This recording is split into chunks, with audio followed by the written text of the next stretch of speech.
Bueno, para continuar con la farmacología del sistema cardiovascular y renal, aquí vamos a agregar el renal porque vamos a ver la farmacología de la regulación del volumen. ¿M?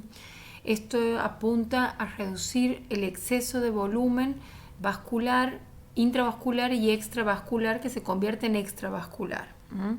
Entonces, nosotros cuando teníamos que ver los patrones hiperdinámicos de los pacientes hipertensos, usábamos también una regulación del volumen con las tiazidas, pero ahora vamos a ver la regulación del volumen extravascular que se dan en diferentes síndromes, que son los síndromes edematosos. Para eso vamos a analizar primero un caso clínico. Aquí tenemos un paciente de 71 años con antecedentes de diabetes, enfermedad de Chagas desde la infancia, etilista quiere decir que es alcohólico, crónico y activo, desnutrido, extraído por un familiar por disnea, a mínimos esfuerzos, tos nocturna, no duerme de noche, se duerme sentado de día. No puede caminar porque le pesan los pies, presentando edemas de miembros inferiores hasta la zona sacra, semiología de ascitis, derrame pleural bilateral, rales crepitantes bibasales, ingurgitación yugular, arañas vasculares en cara, circulación visible en pared abdominal, no orina desde el día anterior y se encuentra con tendencia al sueño. Este es el paciente en donde nosotros podemos ver el trastorno circulatorio, el grado de ascitis, desnutrición, edemas en miembros, cardiomegalia, redistribución de flujo. Lo que no se ve aquí son el signo de derrame pleural.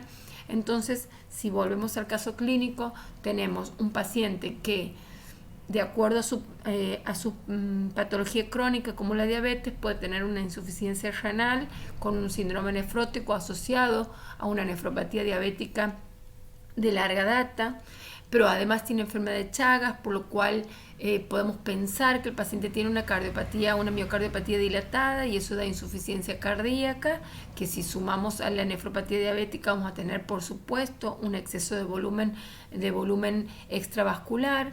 Es etilista, crónico y activo y desnutrido, por lo cual nosotros tenemos que pensar que este hígado no forma proteínas, y si tiene una pérdida de proteínas por su nefropatía diabética y encima no la forma, tenemos un paciente que no tiene una presión oncótica adecuada, con todos estos con toda esta sintomatología, esta signología que nos indica, nos habla de una probable insuficiencia renal, una probable insuficiencia cardíaca y una probable insuficiencia hepática con disproteinemia, que todo esto justifica este cuadro de ascitis, derrame pleural, rales crepitantes, miocardiopatía dilatada y este síndrome edematoso, más bien enanasarca, que se nos presenta.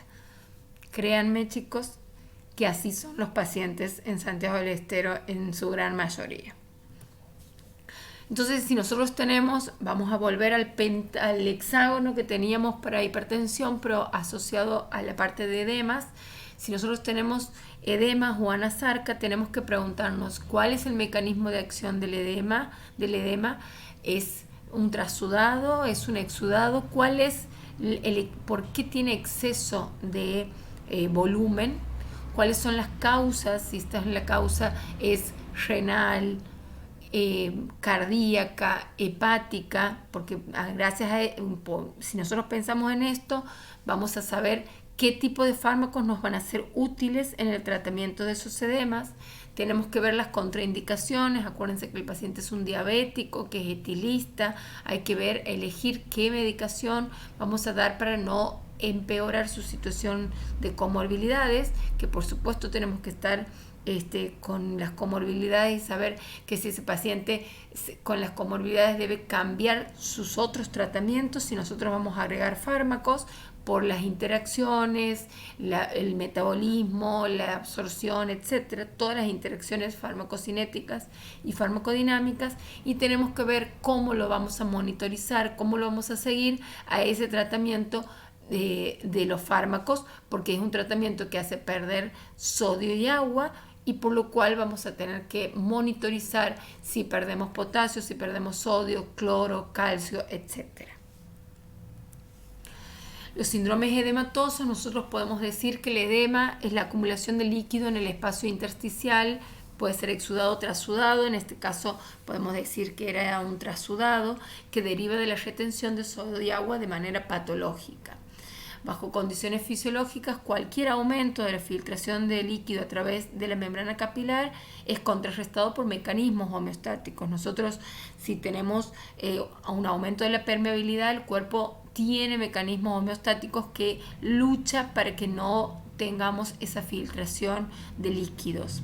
El retorno está mediado ¿por qué? Por la presión oncótica. La presión oncótica es la presión que está adentro del vaso sanguíneo, generalmente está ejercida por las proteínas. Las proteínas son como una esponja, retienen, chupan el plasma para que no se filtre con la permeabilidad vascular. Tenemos el drenaje linfático y la modulación del volumen por señales y sensores fisiológicos, como es la sed, las hormonas antidiuréticas, todo. Bueno, aquí tengo un esquema en donde habla de lo normal, donde la presión hidrostática se mantiene, la presión oncótica se mantiene el plasma dentro del vaso.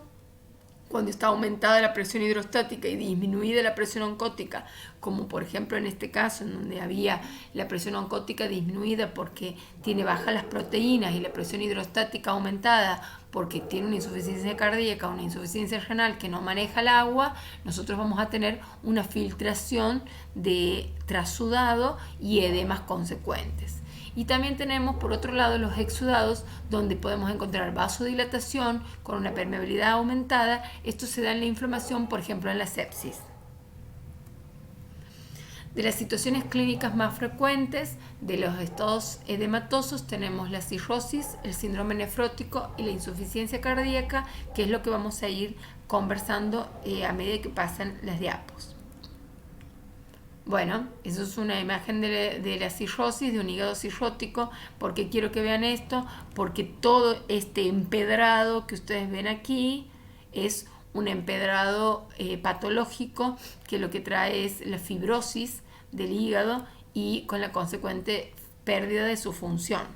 Entonces, la cirrosis es una fibrosis que provoca cambios en la hemodinamia al obstruir el flujo de los vasos venosos, al no producir albúmina y al no producir albúmina tenemos reducción de la presión oncótica en el plasma, por lo tanto se produce el trasudado.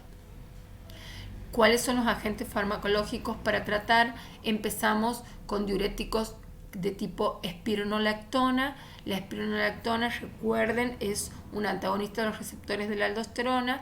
Empezamos con 100 miligramos y vamos increyendo cada 2 semanas 100 más hasta llegar a los 400 como dosis máxima. Si ustedes recuerdan, cuando nosotros hablábamos de hipertensión, los niveles de las dosis eran distintas, eran entre 50 y 25, que es lo que también vamos a usar a nivel de insuficiencia cardíaca, pero cuando nosotros queremos que la espironolactona haga un efecto diurético, tenemos que igualar o superar los 100 miligramos al día. Si a la espironolactona no hay una respuesta fisiológica que disminuya la retención de sodio y agua, continuamos con ascitis, continuamos con edemas, sumamos la furosemida. La furosemida es un diurético de asa que las dosis son increyentes también. Empezamos con 40 miligramos de furosemida para llegar a sus dosis máximas de 660 miligramos al día. Pregunta de examen: ¿cuánto de espironolactona y cuánto de furosemida le prescribimos en un paciente cirrótico que tiene un síndrome ascítico edematoso? En la cirrosis también indicamos los beta bloqueantes. Vean qué versatilidad, que lo hemos usado en hipertensión, en cardiopatía isquémica y también en cirrosis. ¿Por qué? Porque los beta bloqueantes disminuyen la presión portal. Este aquí también es, pregunta de examen: ¿qué tipo de beta bloqueante indicamos en la cirrosis? Indicamos el propanolol, porque el propanolol disminuye la presión intravenosa, disminuye por lo cual el sangrado por varices esofágicas, disminuye la presión a nivel portal. Su dosis es igual a la furosemida, entre 40 y 160 miligramos al día, pero distribuidos cada 8 o cada 12 horas. Como el paciente se pone encefalopático, si ustedes recuerdan el caso clínico, dormía de día y andaba de noche, eso se llama encefalopatía grado 1 con inversión del sueño.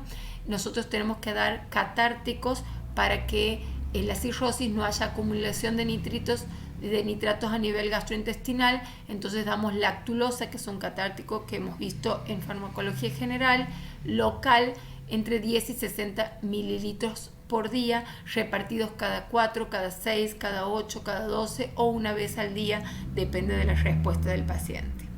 Cuando nosotros tenemos un paciente que tiene riesgos por su anasarca, no logramos obtener diuresis con espironolactona y furosemida, quiere decir que no logramos que el paciente, lo que sacamos con la espironolactona y la furosemida es el líquido intravascular, pero cuando necesitamos hacer que la presión oncótica haga pasar el líquido del extravascular al intravascular para que el riñón los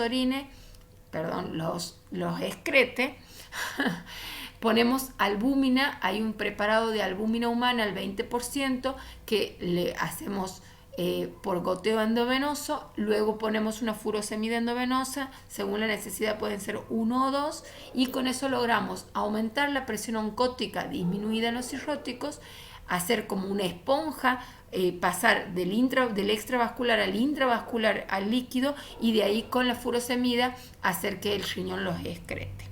Ese es el tratamiento de los síndromes edematosos.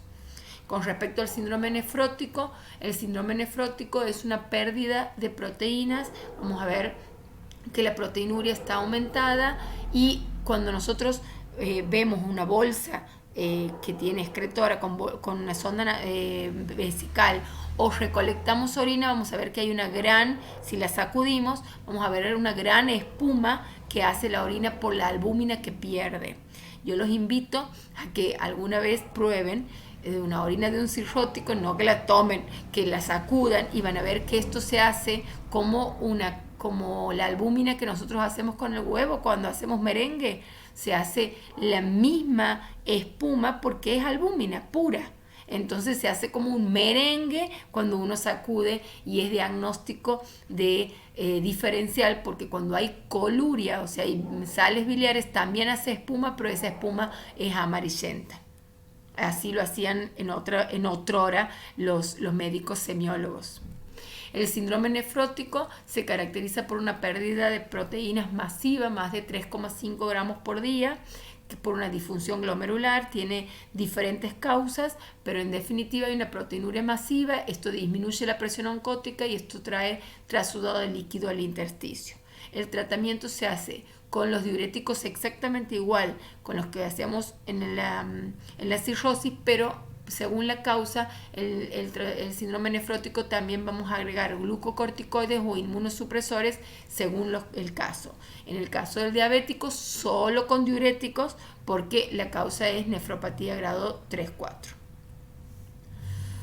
Aquí esto es un resumen de qué pasa con la retención de sodio de agua y la expansión del volumen según si la función cardíaca está alterada, si la función renal o la función hepática. Hasta aquí vamos a hacer un stop y vamos a continuar para meternos de lleno en insuficiencia cardíaca congestiva.